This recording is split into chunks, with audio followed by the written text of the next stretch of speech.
What I like most about our program is the creative aspect that is sort of merged into theoretical knowledge. So, a lot of our courses are based off of creative writing and things in that area. So, I feel like this program gives us a lot of freedom to express those artistic abilities while also helping us gain meaningful knowledge and feedback from our professors who really are there to help us succeed in our program.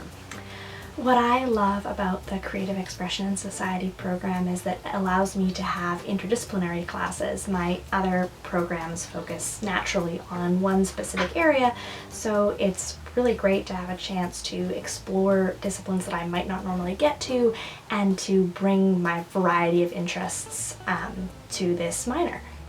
One thing that makes the Creative Expression Society minor so special is its size. At the University of Toronto, which is very academically focused and very large, it's hard to find a tight-knit group of individuals that like creative projects and like working together.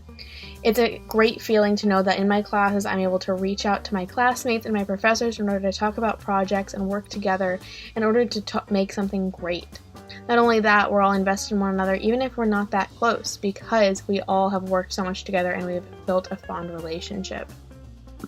Creative Expression in Society always has new classes involving a range of creative ideas.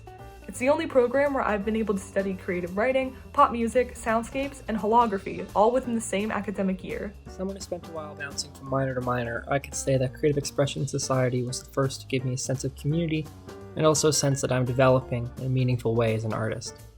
This is because the class sizes are such that I'm able to not only connect with my peers, but also with my professors.